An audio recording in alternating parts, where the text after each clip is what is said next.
Assalamualaikum warahmatullahi wabarakatuh. Rekan-rekan sekalian, kembali kita jumpa di Jejak Semesta 65 Channel.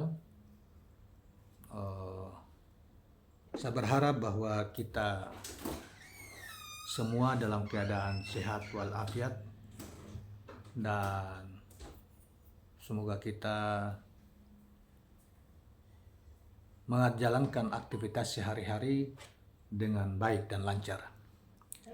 Saudara, kali ini kita akan bicarakan satu soal yang ringan tetapi serius, bahkan menjadi viral di mana-mana di media sosial tentang orang-orang yang dari suatu etnis, atau mohon maaf misalnya eh, orang-orang Arab di Indonesia.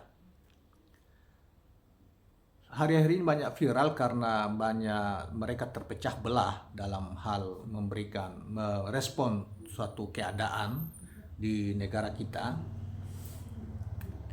baik itu berkaitan masalah politik maupun situasi sosial maupun lain sebagainya, maupun soal-soal keagamaan ya. Saudara sekalian, kini tentu kita tidak, bahasan yang singkat ini tidak sengaja membahas hal yang sangat rinci tentang bangsa Arab khususnya yang ada di Indonesia, dan mereka ini amat diyakini dalam konteks sejarah mereka lah yang menyiarkan agama Islam kepada penduduk asli Indonesia, kepada kita yang kemudian orang-orang tua kita menerima iman Islam itu, kemudian kita sampai sekarang ini juga eh, meyakini atau mengikuti iman Islam itu. Saudara sekalian, walaupun banyak versi tentang datangnya mereka, tetapi faktanya bahwa umumnya mereka adalah pedagang. Bahkan kemudian banyak juga setelah berinteraksi dengan ajaran Islam penduduk asli kita Indonesia, kemudian anak-anak mereka, orang tua-tua atau kakek-kakek kita, mereka dikirim untuk belajar Islam di pusat Islam, yaitu di Makkah dan Medina. Taruhlah misalnya orang tua atau kakek dari Abdurrahman Wahid, kemudian banyak juga tokoh-tokoh misalnya Nawawi Al-Bantani, kemudian juga di Kalimantan dan sebagainya, itu juga mereka lah tokoh-tokoh yang kemudian belajar tentang Islam, mendalami tentang Islam di sana, dan kemudian mereka kembali untuk dalam perkembangan dalam suatu fase kemudian setelah para wali atau para orang-orang Arab yang pertama sekali mengajarkan Islam di tanah air, itu mereka ikut berdakwah dan menyebarkan Islam baik itu di Kalimantan, di Pulau Jawa, terutama di Banten, ada ulama yang besar yang kita sebut dengan Nawawi Al-Bantani dan lain sebagainya. Kemudian di Jawa, Pulau Jawa, di Maluku Utara, di Sulawesi dan lain sebagainya. Nah, yang menarik akhir-akhir ini berkaitan dengan orang-orang yang kemudian mereka datang berdagang, mereka orang-orang Arab yang mereka datang berdagang, kemudian berdakwah, kemudian juga menetap di Indonesia, yang kemudian turunan-turunan mereka yang kemudian ada yang mengklaim sebagai habaib atau keturunan Nabi, ada yang habaib tetapi kontroversi dalam pengertian tanda petik gitu ya. Nah, mereka ini yang akhir-akhir ini justru kita bahkan saling menghujat dan lain sebagainya ya. Umumnya mereka di dunia dakwah dan di ekonomi dan lain sebagainya. Tapi yang viral di media dakwah, di media-media itu kan saling menyalahkan di antara mereka. Misalnya yang paling fenomenal itu Pak Dr. Habib Rizik ya, karena dia masuk dalam gelanggang selain dakwah juga dakwah politik juga dalam konteks negara, atau melihat fenomena kepemimpinan negara dan melakukan kritik ini dan lain sebagainya, sehingga muncullah banyak hal. Bahkan ada organisasi habaib, ada yang habaib yang entah benar atau tidak gitu loh. Saudara, Habib atau habaib sendiri, kalau ada dalam bahasa kita sehari yang paling sederhana menerjemahkan sebagai orang yang kita cintai atau dicintai. Tapi ada juga yang mengkaitkan langsung dengan Rasulullah, keluarga Rasulullah. kita tidak tahu persis, dan hanya mereka yang tahu tentang mereka yang mengklaim diri sebagai habaib. Tetapi kita bisa mengukur dari perilaku. Nah, umumnya yang kita tahu bahwa mereka yang mempunyai garis keturunan dengan Rasulullah itu mereka senantiasa memegang teguh dan sering konsisten istiqamah dalam dunia dakwah. Paling tidak dakwah populer lah, tidak perlu dakwah misal tarekat dan lain sebagainya. Dan memiliki selalu cenderung pada memiliki ilmu yang tinggi, ilmu agama tentunya, dan selalu cenderung berjuang di jalan itu. Nah, misalnya berjuang untuk mengajarkan pengetahuan dan sebagainya. Ada dengan metode yang keras dan ada yang metode yang lembut, ada yang sedang ini dalam konteks menyampaikan pesan-pesan agama. Saudara sekalian, kita kembali ke akar yang paling awal tentang Rasulullah. Di keluarga Rasulullah itu sendiri, ketika merespon atau ketika menanggapi tentang eksistensi kenabian Rasulullah, ketika Nabi SAW mengatakan bahwa dia seorang nabi, seorang utusan yang Allah kemudian mengajarkan, karena itu banyak sekali yang berbeda. Misalnya juga Abu Jahal itu kan paman Rasulullah, Abu Sofyan itu keluarga dekat Rasulullah. Itu Abu Jahal malah Abu Jahal itu atau Abu Lahab itu diinikan khusus di dalam satu surah Al-Lahab itu ya, surat Al-Lahab itu yang dikecam oleh Allah terhadap sikap orang itu begitu keras, bahkan mengingkari Nabi dan banyak keturunannya juga. Kemudian Abu Sofyan, kelompok aristokrat ya, yang ini kemudian walaupun di kemudian hari masuk Islam ketika menjelang pada Futuh Makkah, penaklukan kota Makkah oleh Rasulullah. Nah, ini juga ada keturunan-keturunannya. Nabi saja itu diingkari oleh keluarganya sendiri, diingkari, dilawan, bahkan diancam untuk dibunuh. Nabi, keluarga, jadi sebetulnya pertentangan tentang ini juga di Nabi yang hadir, yang oleh kita anggap sebagai citra sempurna ketuhanan, citra sempurna, merepresentasikan citra sempurna tentang sifat-sifat Tuhan saja tidak dipercaya. Nabi ya, itu tabiat orang Arab ya, tabiat jahili yang pada saat berkembang, dan tabiat jahili itu jahiliyah itu juga masih banyak berkembang, bahkan mungkin juga di Indonesia yang hari-hari ini mereka mengaku-ngaku sebagai habaib itu. Karena itu kita tidak bisa gampang saja gampang sekali mengidentifikasi mereka-mereka yang berjuang di jalan agama untuk menyebarkan kebaikan-kebaikan agama. Apakah itu dalam konteks yang agak keras metode mereka seperti Habib Bahar ataukah Habib Rizik, ataukah ada yang sedang. Jadi metodenya agak keras, kadang-kadang keras, kadang-kadang moderat gitu. Ada yang sangat moderat ya. Tergantung model dakwah yang mereka pilih. Tetapi mereka ini umumnya adalah berorientasi pada keilmuan, mengajarkan Islam, menyebarkan kebaikan. Ada yang keras, ada yang sedang, ada yang lembut. Tetapi ada yang sama sekali tidak. Tapi tiba-tiba muncul habaib. Bahkan mereka ini bergerombol, mohon maaf itu dalam tanda petik itu lebih pada penghayat terhadap kekuasaan, pengabdi, pemuja kekuasaan. Jadi kita bisa bedakan siapa kelompok-kelompok di zaman Nabi itu, di waktu itu, kemudian mereka yang mempertahankan pemuja kekuasaan Makkah yang sangat zalim itu dan turunannya, dan siapa yang berjuang seperti Ali bin Abi Thalib, sahabat-sahabat Nabi yang berjuang dikejar-kejar kemudian konsisten dengan Nabi karena mereka percaya kebenaran. Jadi kita bisa identifikasi di Indonesia juga seperti itu. Mereka-mereka yang penghamba kekuasaan, yang mengaku juga ulama, mengaku juga habaib, padahal sebetulnya kalau darul itu bisa jadi itu keturunan Abu Jahal atau turunan pecahan-pecahan dari keturunan Abu Jahal atau Abu Lahab yang kita tidak tahu.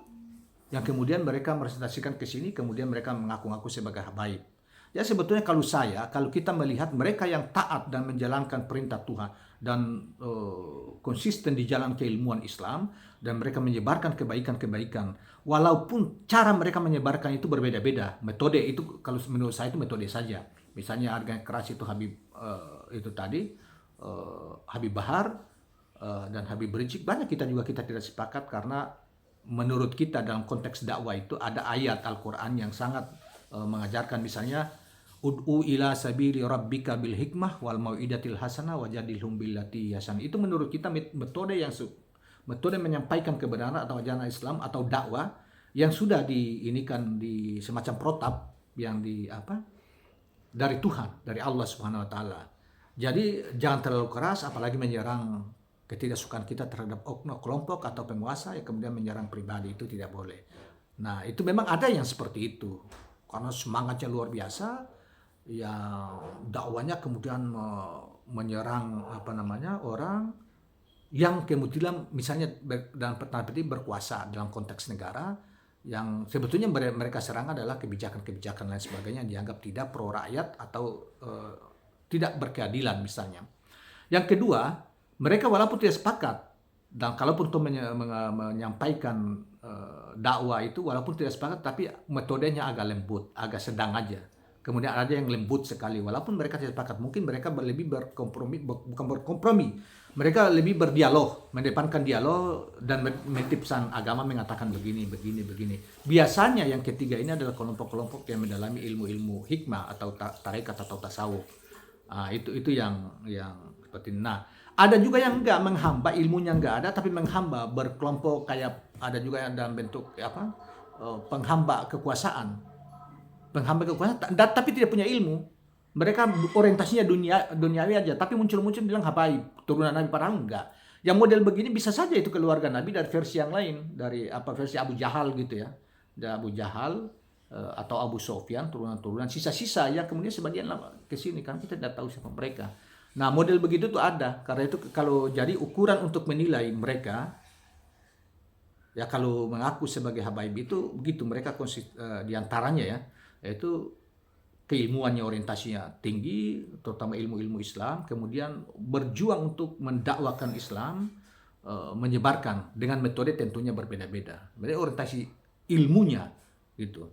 Tapi kalau mereka yang mengatakan habaib tetapi perilaku mereka misalnya orientasinya menjilat penguasa, mohon maaf, misalnya orientasinya ini penguasa membela, walaupun mesti penguasa itu dikritik gitu ya, tapi mereka lebih pada orientasi keduniawian, ya saya kira kalau Habib itu bukan orang yang dicintai karena agama, bukan. Mereka mencintai dunia, ya udah, tidak pantas lah digelar sebagai mengaku-ngaku Habib gitu loh. Karena apalagi ahlul bait ya. Ahlul bait kan di dalam Al-Qur'an juga sudah di ininya. Jadi sudah ada protapnya. Walaupun di kalangan ilmuwan itu mencoba, bahkan sebetulnya fakta bahwa ahlul bait itu bisa ada dalam bentuk spiritual, jadi pengikut Nabi yang Nabi sendiri ngajak dikelompokkan sebagai ahlul keluarga suci beliau secara spiritual, bukan karena faktor keluarga, gen misalnya.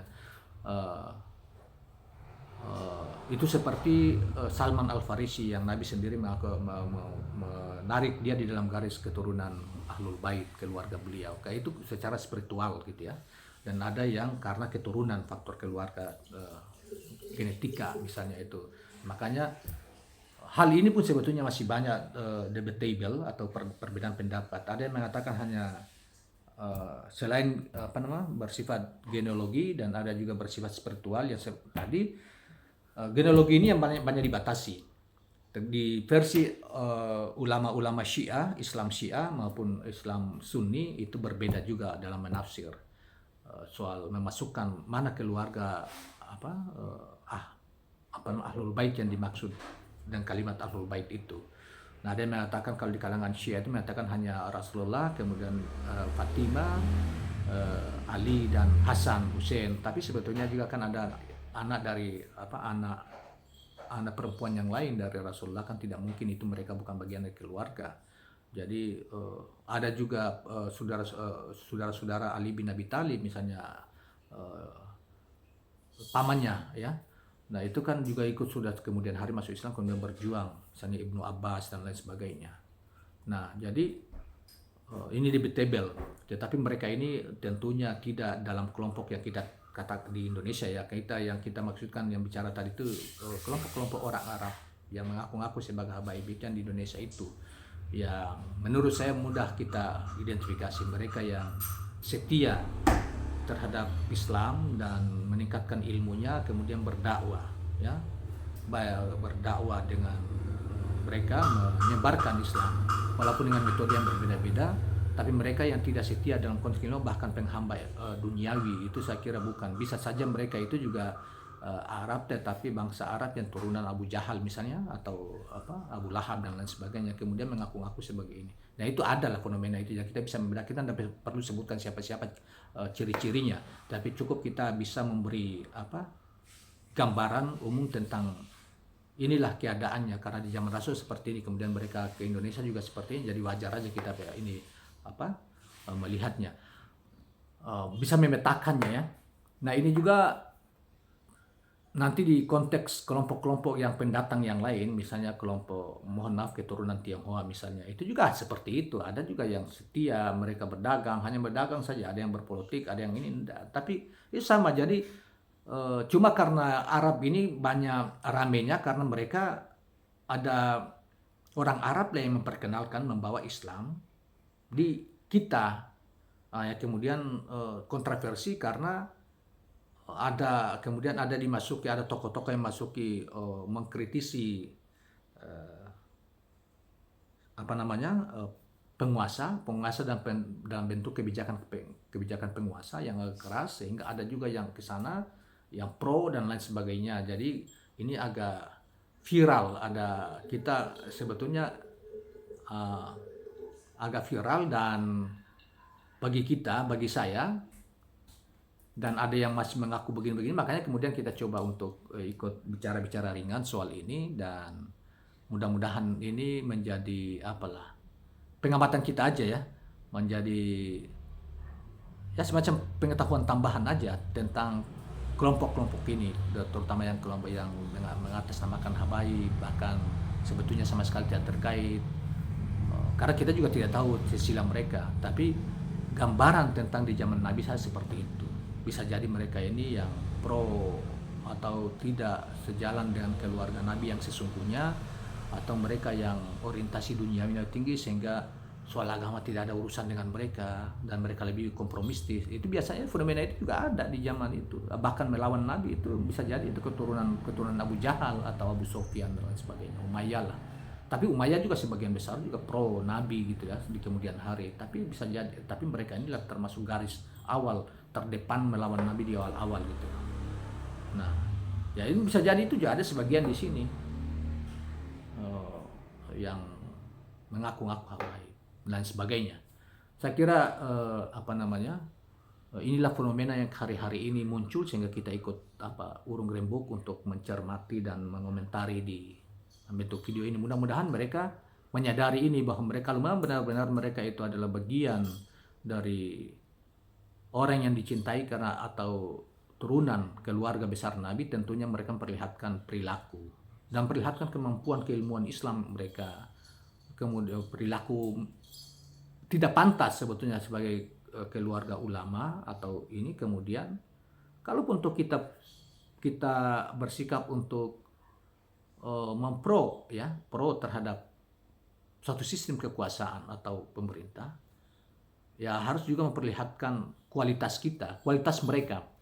Setidak-tidaknya mereka harus perlihatkan kualitasnya seperti Profesor Quraish Shihab. Profesor Quraish Shihab kan beliau seorang, tidak perlu mengatakan dia sebagai habaib dan segala macam, tetapi kan dia karena ilmunya, kepakarannya, dia tidak juga mempro secara membabi buta terhadap kekuasaan, tetapi juga dia tidak mengkritik secara membabi buta terhadap orang-orang yang secara metodologi dakwanya begitu keras menyerang pemerintah. Jadi sangat simpatik kan, secara keilmuan ada. Tapi kalau yang lain-lain ini kan kelihatan betul yang kelihatan betul jilatannya kepada penguasa, mohon maaf, jilatannya kepada penguasa, orientasi dunia yang baru mengaku habaib, itu yang memalukan sebetulnya. Tapi ada juga yang keras, itu juga kita tidak sepakat kalau itu berkaitan masalah pribadi. Terlalu keras, apalagi berkaitan masalah kritik terhadap pribadi orang-orang, itu kita tidak sepakat. Tetapi sebagai misalnya mengevaluasi terhadap pernyataan-pernyataan orang-orang tertentu yang kebetulan di sistem kekuasaan, untuk meluruskan, kita sepakat dengan metode tentunya ud'u ila sabili rabbika bil hikmah wal mau'idatil hasanah wajadilhum billati hasan. Inilah sebetulnya protap standar dalam Al-Quran tentang cara kita menyampaikan kebaikan kepada orang-orang. Baiklah kawan-kawan sekalian, terima kasih. Sampai di sini dulu untuk soal ini. Dan saya berharap sebelum kita akhiri kita jangan lupa tekan subscribe dan like dan share tombol ini. Terima kasih. Assalamualaikum warahmatullahi wabarakatuh.